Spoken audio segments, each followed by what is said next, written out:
Alpha North for me was really through my involvement in veterans organizations, especially Veterans for Peace. Scott Camille, who's a longtime friend, who's the chair of our Gainesville Veterans for Peace, told me about this battle. And he would share pieces about the battle. And I also read accounts of that battle. And in terms of battles of wars, it's not the biggest battle. It's not very well known.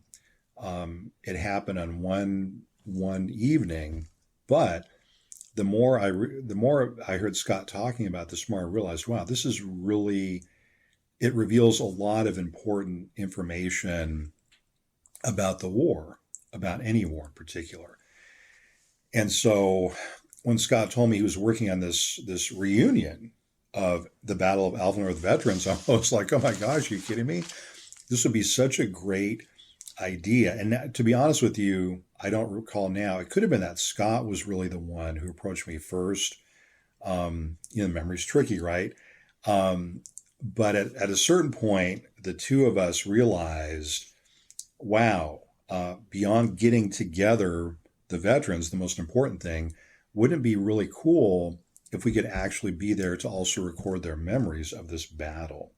I don't know if I've ever done other interviews where you have that many people talking about being in the exact same place at the same time, especially in such a major, like, stressful moment in their lives, I guess. Like, this is a rare chance to see how all these different stories kind of intersect and overlap, and where there are just gaps. And I mean, that I think is something pretty special. Today is October 15th, 2012, and we are in Las Vegas, Nevada, with the reunion of Alpha North, a Marine artillery battery that was engaged in Viet Nam. What led you toward the Marines? I said, what's the best way to earn or get a college education? So I ended up going to the Marine Corps for 4 years, joined for 4 years, 4 active and 2 inactive. And that's how I got my ticket to go to school. Some of my friends from high school had signed up with them, and one of the guys came back and uniform looked sharp, and all that. And I always had problems with bullies when I was in high school, and I wasn't a fighter, and I thought, I need to learn how to fight. So I decided that maybe was the best recourse to go into the Marines, and my dad begged me not to go, and couldn't talk me out of it. I got out of high school and there was a draft going on in '62, and if they just didn't want to take a chance on going, you getting called away. So I went down and joined the Marine Corps, and I walked right by everybody's door till I found it at the end of the hallway, went in and signed up, and they promptly sent me to Parris Island at 19 years old. What was boot camp actually like? We had 7 days a week of complete domination by drill instructors, and that's part of what makes a Marine, I think, a Marine, because they literally have all been, boot camp is designed to break you down from being a civilian, and they do that up until the rifle range. Everything is that you're a turd, you're a shit bomb, you're this, and then after the rifle range, they start building you up a little bit. It wasn't really hard to me. A lot of people who went, basically, they never had to work hard or anything else like that. When I was a little kid, we were on a farm and everything else, so I had to get up early, work in the fields and stuff like that. And when I was through high school and everything else, I participated in a lot of sports and stuff. All through high school and everything else, well, I really enjoyed myself there. I tried to excel in some stuff, and some stuff I didn't, like most people. What was it like coming out of boot camp? It was good. I thought I was ready to come home, and I got on the bus, and they said, "You're not going home." I said, "Where am I going?" They said, "You're going to North Carolina Camp in June." 4 more weeks of training. So I had to go there for 4 more. You had to learn how to throw grenades, shoot all the weapons, machine guns and everything, and stuff like that. So that was your basic training there? I had 12 weeks there, then 4 weeks there doing that. Can you describe your first impressions of the camp? We went to DaNang, Okinawa, we stayed there probably 2 months, a little bit of training there, like, practice for, nobody knew what to practice for because nobody had ever been to Nam. But then we landed in DaNang, and we went up to, DaNang, then we drove out to where Alpha North was at, like 7 miles, 8 miles north of DaNang. They called us Alpha North. Actually, my first impression, a little bit before that, was coming through the city. The people there burned a lot of their trash in big old trash barrels. And as a kid growing up I was born and raised on I wasn't born on it, but I was raised on a dairy farm there just out of Albuquerque, New Mexico. And everybody used to burn their trash in their trash barrels there too. So that smell as I was coming through reminded me of home so much. So that was one of the first thoughts I had as I came through there. I'd killed my first man, and I was kind of shaken. My mom made me go to church all the time when I was a kid, so you're not supposed to kill according to her, and that kind of shook me up a little bit. And he grabbed me and he said, "Marine, you better get with the program. If you don't take care of yourself and use your training and listen to what I tell you, you're not going to make it." During your time in Vietnam, there must have been some downtime or you had some time to throw a football around or drink beer with the guys or anything like that. It wasn't even like it was a combat zone.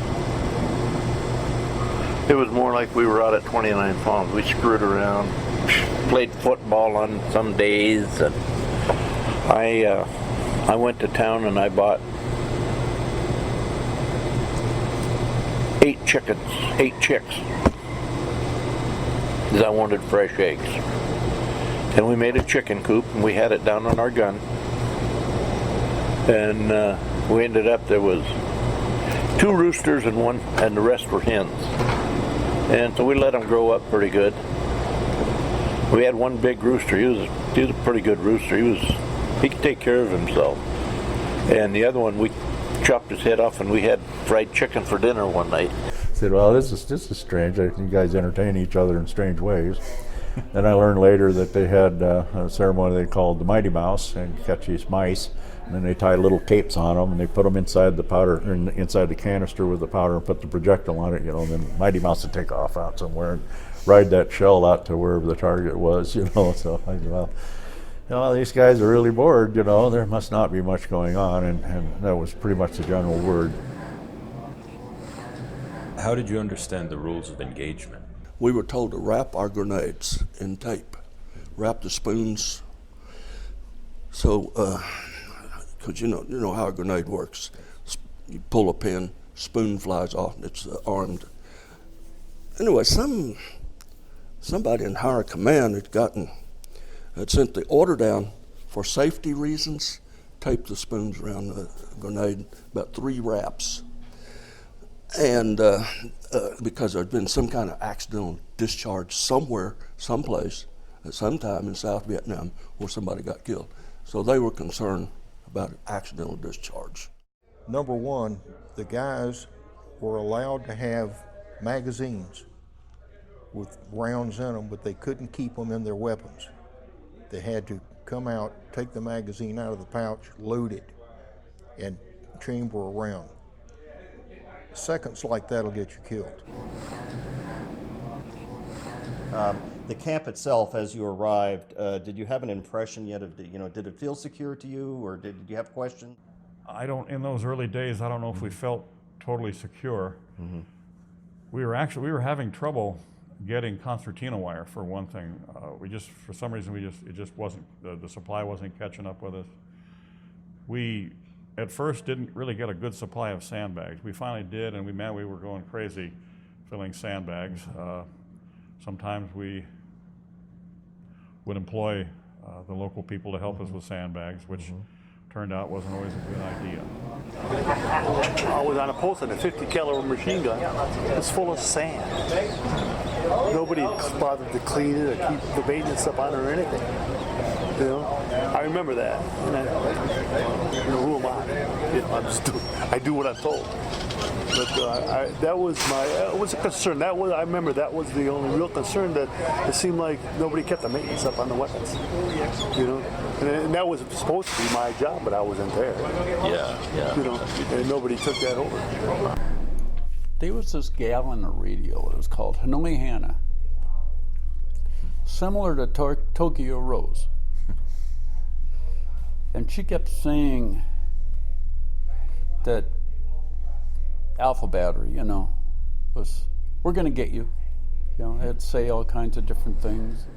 The parapets themselves were lined with 105, the big boxes. A box carries two 105 rounds. And we had that, the parapets were totally lined in that with sand bulldozed up. Then we filled sandbags. The sandbags were put on the outside of the boxes and built up and over. And so we had and I felt like we were secure in that, inside the bunkers. As it turned out, we had to be. If we could get to April 18th at this point, where were you when the attack started?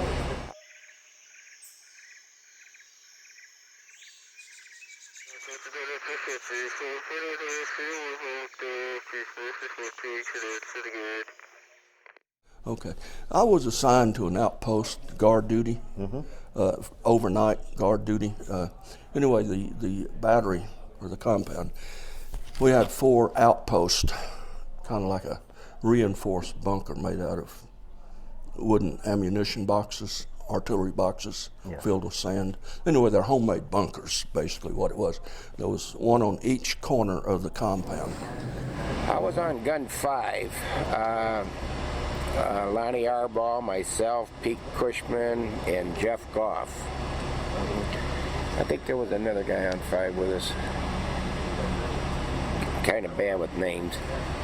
But anyhow, I just got myself, Goff, and Cushman just got off of duty.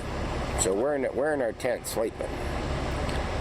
And about 2 o'clock in the morning is when the shit hit the fan. About 1:30 in the morning, I was awake on top of the post. And right out in front of me, all of a sudden, about over here, a trip flare went off. And a trip flares planted in the ground with wires, and somebody hit the wire. This thing shot up in the air, went shoo, pop. The light went off, and all of these people stood up. They had guns. And they were inside the wire already. As soon as I saw them, I started shooting. So I was the first one to fire. My post was the only post that was not taken. The other 3 posts fell. I decided I hadn't slept in my bunk for a long time, and so we had 2 cots on the inside of our outpost that the guys that are off shift could use. And I thought, well, you know, just tonight I'm going to go down. I'm going to take my boots off, and nothing ever happens around here. I'm going to take my boots off and crawl into the blankets and go to sleep. And I had done that. I hadn't been to sleep more than an hour, maybe, when the first gun exploded. When I ran out the door, I told them who I was, and I went around the corner. And that's when I confronted 4 Vietnamese enemy. I guess you engaged them at that point, or? No. I didn't have my magazine in or round chambered at the time, and they were about 5-6 feet from me. And I figured I was dead, and I felt sorry for myself. And they came up right next to me, and they said something, and I just nodded. They walked by me, then I locked and loaded. Interesting. Shot them in the back.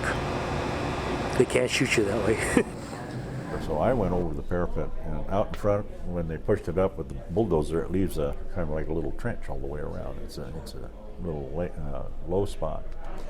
So I knew we'd have cover or protection from ground fire if we're down into that. So I'm down there and I'm picking up, trying to get Anderson to make the move, and he jumped up on the parapet and he couldn't decide whether or not he wanted to stay where that bunker was or get out there where I was with all this incoming coming in. And he sat up there, and I kept begging. I said, "Andy, come on, get down here, get down." I said, "You're perfect." He was silhouetted. It was so bright behind him. He was just like just a cutout, you know. He was just a perfect target. I said, "Get your ass down here." And the second he jumped, the bunker blew. But it seemed like it would never get daylight. Like it would never. I couldn't wait for it to get daylight. Now, whether that's just being, it seemed like it was so long and so dark out that night, and that's what the Gooks wanted. Dark, you know. And it seemed like that night was probably 50 hours long. That's what it seemed like to me. And I think I shook so much just waiting for it to get daylight. The end part there is really fuzzy. I know finally we got up to, on the top of our bunker we had a 50 caliber machine gun. And by that time we had them in retreat. We'd pushed them out. And they were running down the road, almost like it was some kind of a lark, going down that road, and we were just, of course, bracketing them with that 50 caliber machine gun and shooting them out on that road as they were going. They literally had looked like a damn ice pick out of a big ice house or something they were using, and just ice picking whether they were wounded or dead, and hauling them away with it up that road.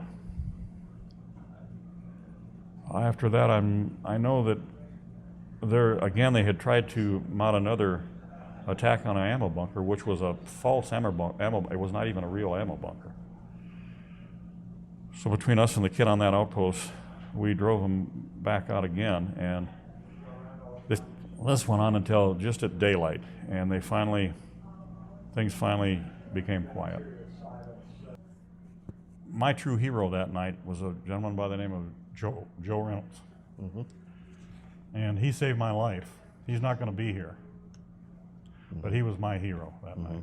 So, as far as we had a single fence line around the compound, and everybody thought, well, all of us thought it was real secure because we didn't know any better. We're just dumb enlisted people, and what they'd done, they just took mattresses and laid them over the wire and just walked right over. I mean, it was like useless to have it.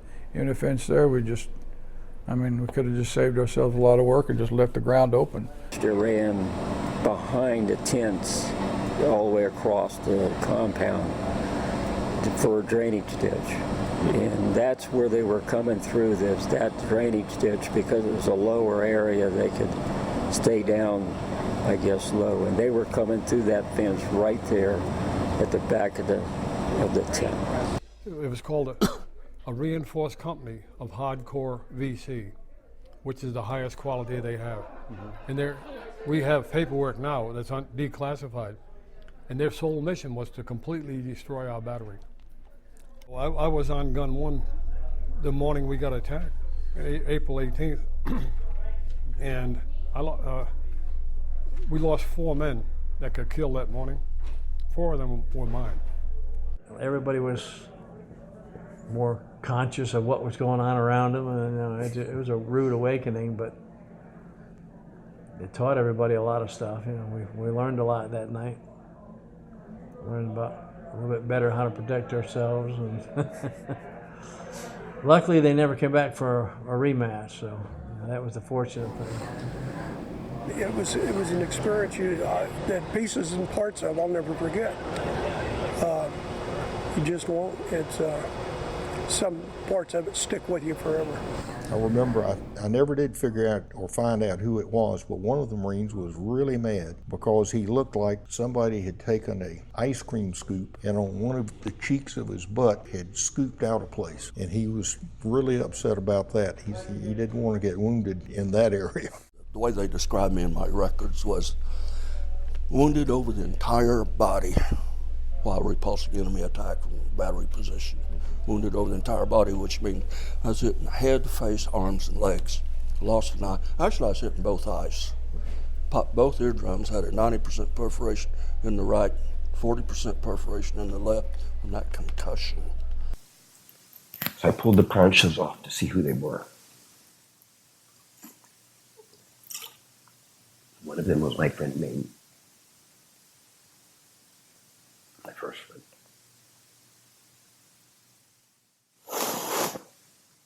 And I thought,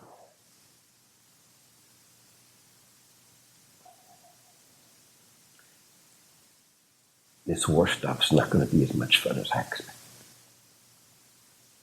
We had 5 men killed and 28 men wounded out of 90 of us. The enemy left 40 of their own behind, dead. I don't remember a lot of what happened after that night. For the longest time, it was I was almost like I was in a dream or something. Everything has been pretty much taken out of my mind. I know there was a lot of stuff that happened that night to me. I know I fought hand to hand. I remember it very little. I remember pulling the little pistol out. And,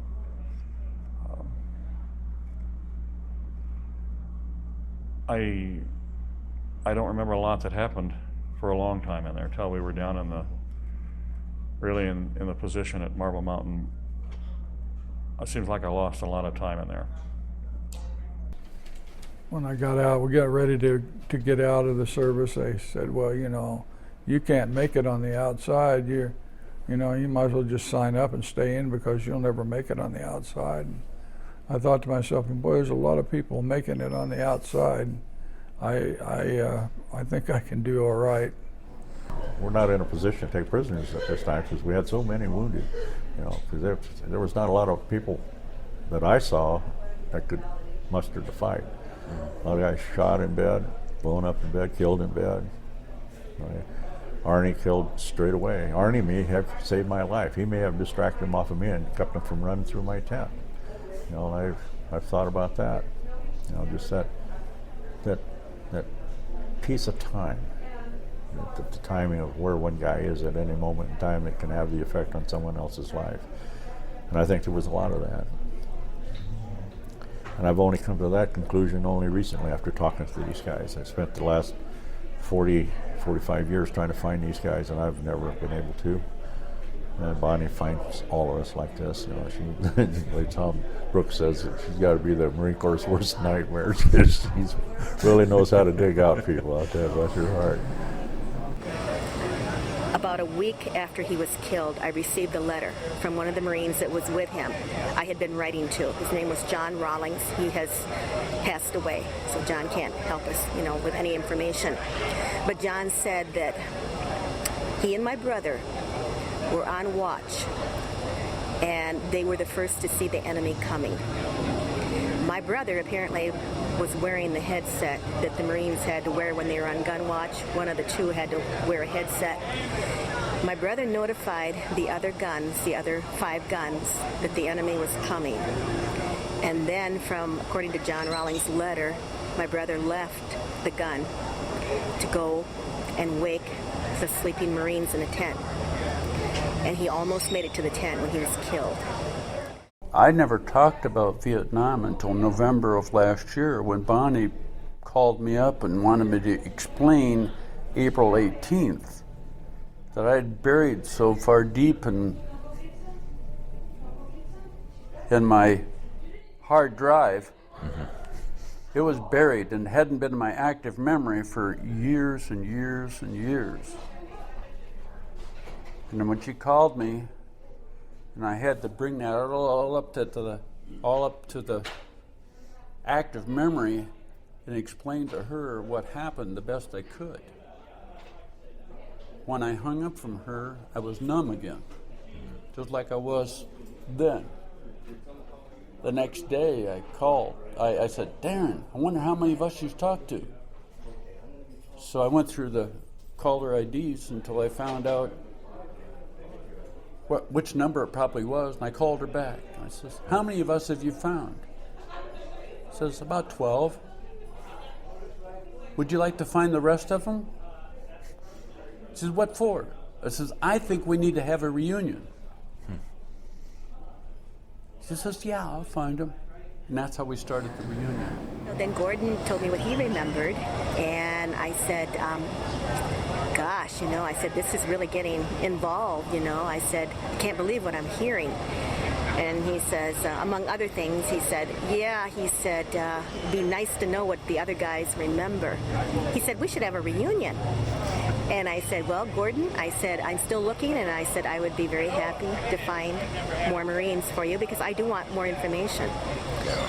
And so that's what happened. It took off like wildfire, and we ended up with, I think at the total, between those that had died and also those who were still living, it was like 112, and we're still looking.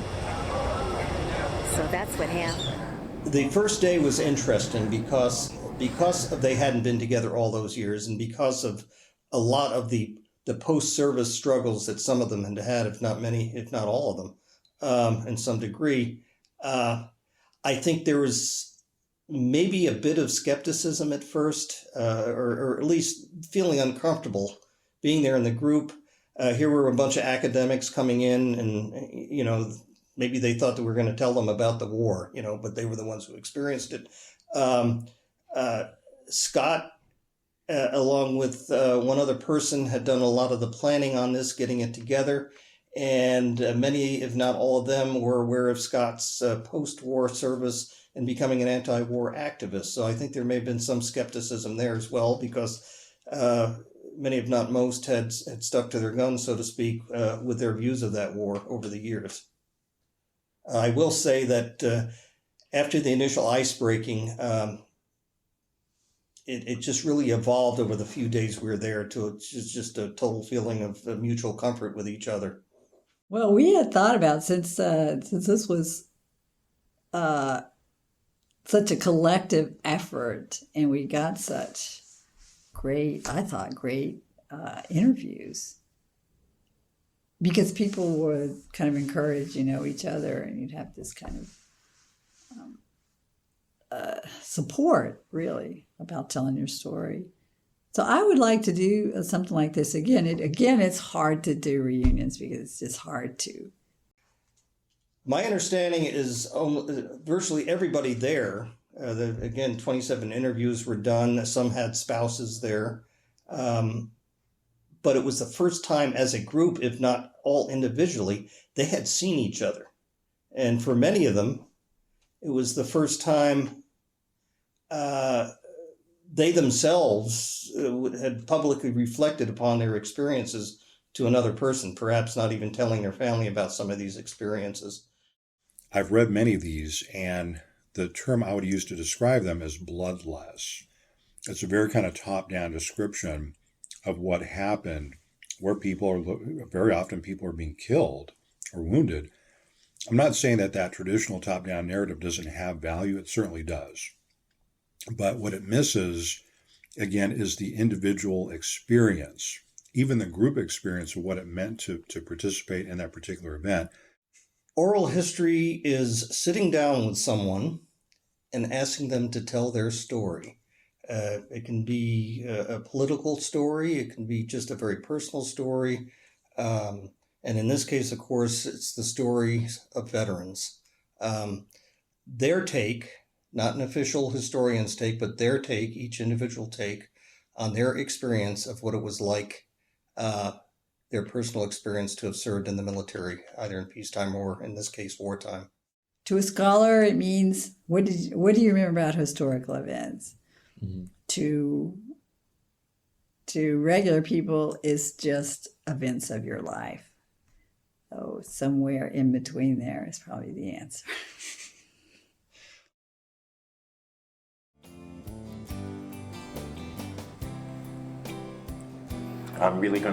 It's going to be cool finding out the whole story. Do you have any idea what was here on this side?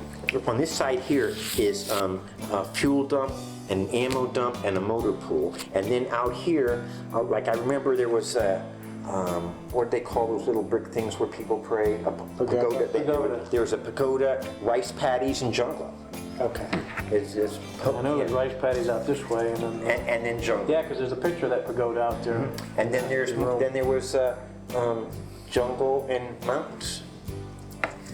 And then coming into the camp. It was all flat. Then this is a main road. Main road. And right across the street here is another artillery unit. Arbin camp. It was It was Kilo 412. I thought they were further down. Well, I know it was an oh, that's right. No, go ahead. I'm thinking of my second tour. Yeah. Yeah, okay. It was Kilo batteries. Okay. And they were being mortared at the same time to keep them down while we were being attacked. And who was firing the illumination rounds? Somebody up on the other side of the hill, wasn't it 12? Somebody else had to be doing Alpha it. It wasn't 112, us. Alpha 112 or something like that? I'm not going to know. We'd have to look in the records. Yeah, I think that rings a bell for some reason, but another unit on the other side of the mountain was shooting our illumination over the hill at us. It was wild. Oh boy. Okay. Thank you. It's almost time to go eat it. Yeah.